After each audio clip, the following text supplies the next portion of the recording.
जैसे आवाज़ कम कर, थोड़ा वीडियो शूट कर ले बाद में ये।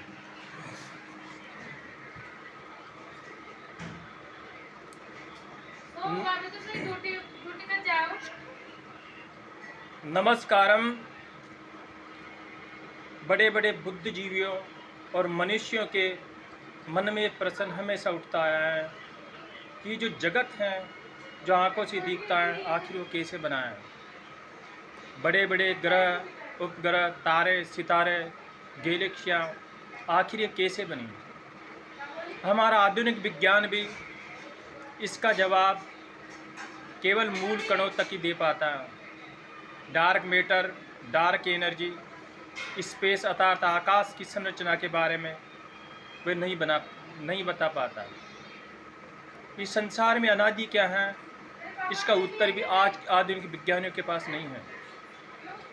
हम बता दें, इस ब्रह्मांड में 3 चीज़ अनादि हैं। एक परब्रह्मा परमात्मा जो सर्वव्यापक है, सबको प्रेरक करने वाला है, ज्ञान स्वरूप है। दूसरा आत्मा है जो संख्या में असंख्य हैं। और तीसरा अनादि मूल प्रकृति है। अनादि किससे कहते हैं? जिसका कोई कारण न हो और जिसे विभाजित नहीं किया जा सके, उसको अनादि कहते हैं। जिस प्रकार पानी का कारण हाइड्रोजन ऑक्सीजन है और पानी को विभाजित किया जा सकता है, तो पानी अनादि नहीं है। इसी प्रकार मूल प्रकृति, परमात्मा और आत्माएं, ये तीनों चीज़ अनादि हैं। अगर हम पानी का कारण हाइड्रोजन और ऑक्सीजन है। ऑक्सीजन हाइड्रोजन का भी कारण इलेक्ट्रॉन, प्रोटॉन, न्यूट्रॉन है। और प्रोटॉन और न्यूट्रॉन का भी कारण उच्च क्वारक और निम्न क्वारक है। हमारा जो आधुनिक विज्ञान है वह क्वारक तक ही बता पाता है, लेकिन क्वारक भी अनादि नहीं है। क्वारक के भी कंडेंस हैं। क्वारक अनादि नहीं है। ये क्वारक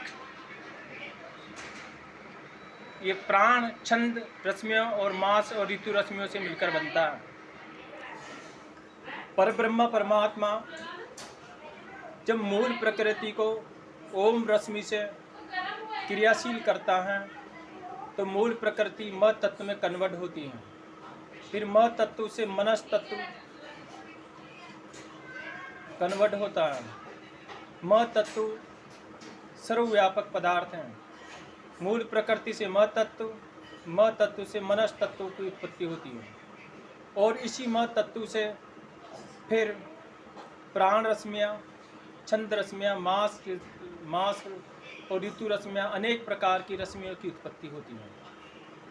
और इन्हीं रश्मियों के संपीड़न से आकाश, डार्क मैटर, डार्क एनर्जी और मूल कण इलेक्ट्रॉन, अपकारक और डाउन कारक की उत्पत्ति होती है। क्वारक से प्रोटॉन और न्यूट्रॉन बनता है। इस बात को आज के आधुनिक विज्ञान बिल्कुल नहीं जानता। सृष्टि के बनने के लिए क्रिया, पदार्थ और ज्ञान, इन 3 चीज़ों का होना बहुत जरूरी है। पदार्थ मूल प्रकृति है, जिसमें क्रिया ईश्वर के द्वारा होती है, और ईश्वर ज्ञान स्वरूप है। जिसको बोध होगा और ज्ञान होगा कि सृष्टि को कैसे बनाना है, वही सृष्टि को बना सकता है। अर्थात परब्रह्म परमात्मा जो ज्ञान स्वरूप है, वही सृष्टि को मूल प्रकृति में क्रिया करके अपने ज्ञान के आधार पर इस सृष्टि की रचना करता है। मूल कण बन जाने के बाद जो दूसरा पदार्थ बनता है वह हाइड्रोजन और डार्क मैटर बनता है। डार्क मैटर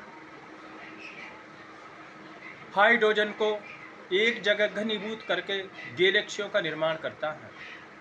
डार्क मैटर वह पदार्थ है जो गैलेक्सियों के अंदर तारों को धारण करता है। अगर डार्क मैटर न हो तो गैलेक्सियाँ बिखर जाएगी। और डार्क एनर्जी 2 कणों के बीच में अवरोध पैदा करता है। डार्क मैटर का ब्रह्मांड में रोल है गैलेक्सियों को धारण करना।